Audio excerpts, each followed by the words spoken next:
আগে গণহত্যার বিচার, পরে আওয়ামী লীগের রাজনীতির অধিকারের প্রশ্ন, বললেন জামায়াতের আমির। বিএনপিকে সংস্কার শেখাতে আসবেন না, বললেন আমির খসরু মাহমুদ চৌধুরী। জানাবো, চরমোনাই পীরের সঙ্গে সাক্ষাৎ করলেন জামায়াতের আমির। সর্বশেষ জানাবো, অতি বিপ্লবী চিন্তা দিয়ে অস্থিরতা করা ঠিক হবে না, বললেন মির্জা ফখরুল। এতক্ষণ শুনছিলেন সংবাদ শিরোনাম, এবারে বিস্তারিত। আগে গণহত্যার বিচার, পরে আওয়ামী লীগের রাজনীতির অধিকারের প্রশ্ন, বললেন জামায়াতের আমির। আওয়ামী লীগ রাজনৈতিক দল নয়, বরং গণহত্যাকারী একটি সিন্ডিকেট বলে মন্তব্য করেছেন বাংলাদেশ জামায়াতে ইসলামীর আমির ডাক্তার শফিকুর রহমান। তিনি বলেছেন, আগে গণহত্যার বিচার হোক, এরপর ক্ষতিগ্রস্তরাই রায় দেবেন ওনারা এই দেশের রাজনীতি করার অধিকার রাখে কিনা।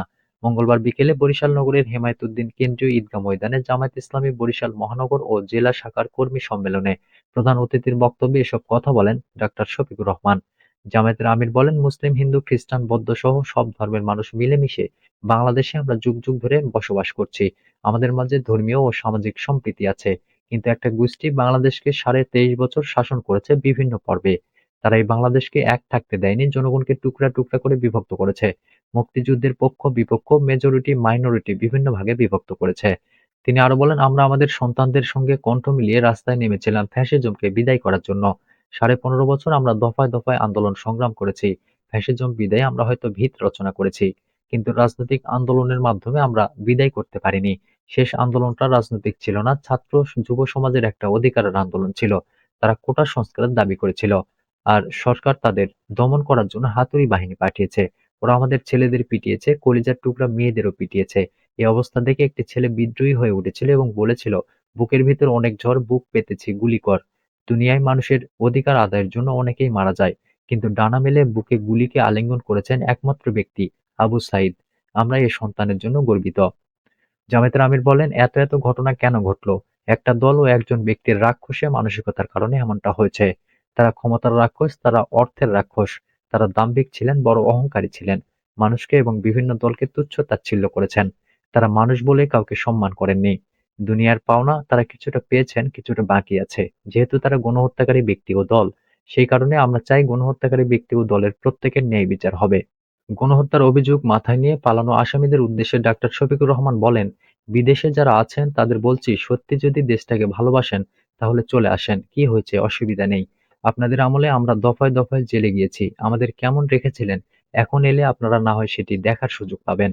আপনারা মিথ্যা মামলায় সাজানো সাক্ষী দিয়ে, পাতানো আদালত দিয়ে আমাদের নেতাদের ফাঁসি দিয়েছেন, খুন করেছেন। কিন্তু আপনারা তো প্রকাশ্য দিবালোকের খুনি, বিশ্ববাসীর সামনে খুন করেছেন। তখন কোথায় ছিল আপনাদের মানবিক সত্তাটুকু? কিভাবে পারলেন গণহত্যা চালাতে? ইন্টারনেট বন্ধ করে লাশগুলো গুম করতে কিভাবে পারলেন? আজও অনেকে স্বজনদের লাশ পাননি বলে কান্নায় ভেঙে পড়েন। তিনি বলেন, আগে গণহত্যার বিচার হোক, ক্ষতিগ্রস্ত লোকেরা আগে তাদের ইনসাফ পাক, এরপর তারাই রায় দেবেন ওনারা এদেশের রাজনীতি করার অধিকার রাখেন কিনা। রাজনীতির নাম যদি গণহত্যা হয়, তাহলে এমন দল বাংলাদেশের জনগণ বরদাস্ত করবে না। তবে রাজনীতির নাম যদি জনকল্যাণ হয়, তাহলে জনগণ যাকে পছন্দ করবে তাকে বরণ করবে। আওয়ামী লীগ প্রমাণ করেছে তারা রাজনৈতিক দল নয়, বরং গণহত্যাকারী একটি সিন্ডিকেট। আমরা যা বললাম, আদালতে গিয়ে আওয়ামী লীগ প্রমাণ করুক এটা সত্য না মিথ্যা। বিএনপিকে সংস্কার শেখাতে আসবেন না, বললেন আমির খসরু।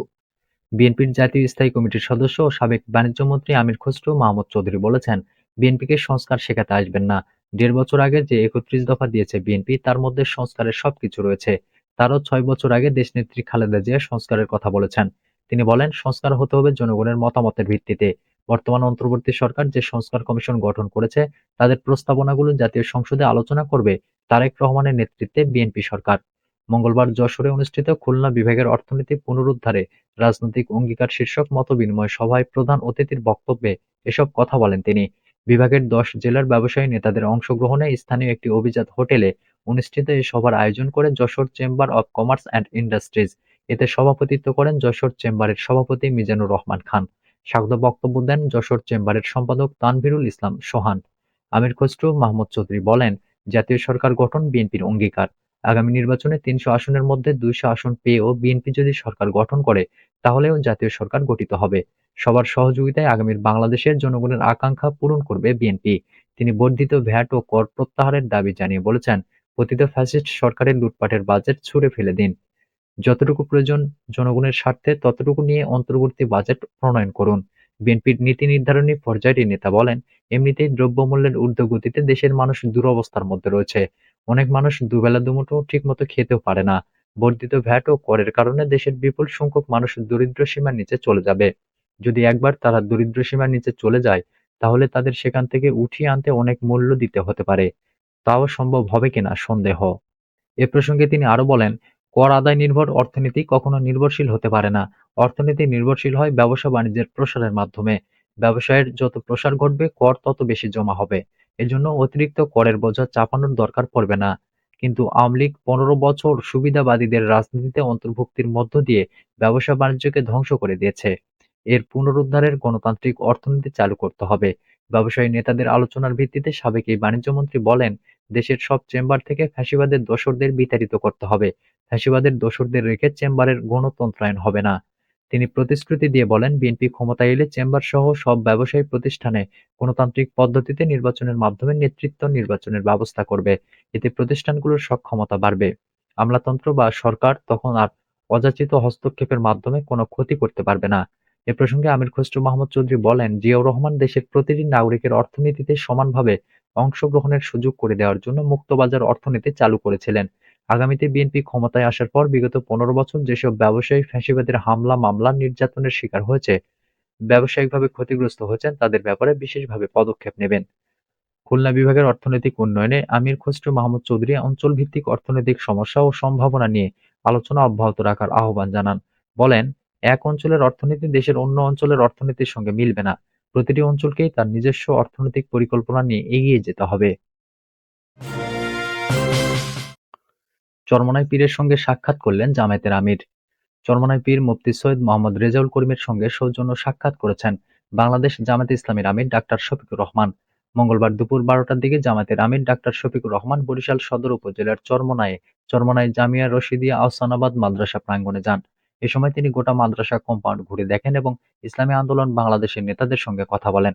পরে তিনি ইসলামী আন্দোলন বাংলাদেশের আমির ও চরমোনাই পীর মুফতি সৈয়দ মোহাম্মদ রেজাউল করিমের সাথে সৌজন্য সাক্ষাৎ করেন।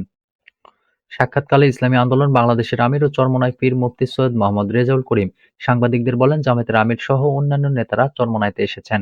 আল্লাহ যেন আমাদের ইসলামের পক্ষে, দেশের পক্ষে, মানবতার পক্ষে ভালো কাজ করার তৌফিক দান করেন। আজ স্বাধীনতার ৫৪ বছর চলছে, কিন্তু এতদিন যারা দেশ পরিচালনা করেছিল তাদের দ্বারা আমাদের জাতির প্রত্যাশা বাস্তবায়িত হয়নি। আমরা যেন সবাই পরামর্শ ভিত্তিক এ দেশটাকে সুন্দরভাবে এবং ইসলামের পক্ষে, মানবতার পক্ষে কাজ করতে পারি, সে তৌফিক আল্লাহ আমাদের দান করুন। এ সময় জামায়াতের আমির শফিকুর রহমান সাংবাদিকদের বলেন, সবাইকে সামনে রেখে বলতে চাই, আমরা শুধু আল্লাহর জন্য পরস্পরকে ভালোবাসি। আল্লাহ যেন আমাদের এই ভালোবাসাকে কবুল করেন। দেশের ১৮ কোটির কম বেশি মানুষ আছে। এর মধ্যে শতকরা ৯১ জন নিজেদের মুসলমান হিসেবে পরিচয় দিতে স্বাচ্ছন্দ্য বোধ করে। বাকি যারা আছেন তারাও এ দেশের মানুষ, ভিন্ন ভিন্ন ধর্মের। আর সব মিলিয়ে আমাদের প্রিয় বাংলাদেশ। তিনি বলেন, পীর সাহেব চরমোনাই বলেছেন, স্বাধীনতার ৫৪ বছরে একটি স্বাধীন দেশ হিসেবে যে মর্যাদায় থাকার কথা তা আমরা পাইনি। এটার মূল কারণ দুটি, একটা দুর্নীতি আর একটা দুঃশাসন। যেখানে আল্লাহ তাআলার বিধান থাকবে না সেখানে দুর্নীতি অবিসংবাদিত, আর দুঃশাসন সেখানে দুর্নীতির হাত ধরে আসবে। নামাজে আল্লাহর বিধান মানলাম আর সমাজে মানলাম না, সেখানে আল্লাহকে পরিপূর্ণভাবে মানলাম না। কিছু মানলাম আর কিছু মানলাম না, তাহলে দুনিয়াতে লাঞ্ছিত হতে হবে আর আখিরাতেও কঠিন শাস্তির সম্মুখীন হবে। আমরা মনে হয় সেই লাঞ্ছনার মধ্যে আছি, কিছু মানা না মানার জন্য। কিন্তু আমাদের মনের আকাঙ্ক্ষা আমরা পুরোটা মানতে চাই। মদিনার বিধানের অধীনে সব ধর্মের মানুষ পূর্ণ নিরাপত্তার পাশাপাশি সব নাগরিক সুবিধা পাবে।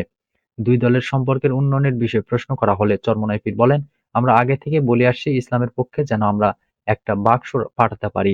সে চেষ্টা আমাদের আগে পরে চলছে, এখনো চলছে।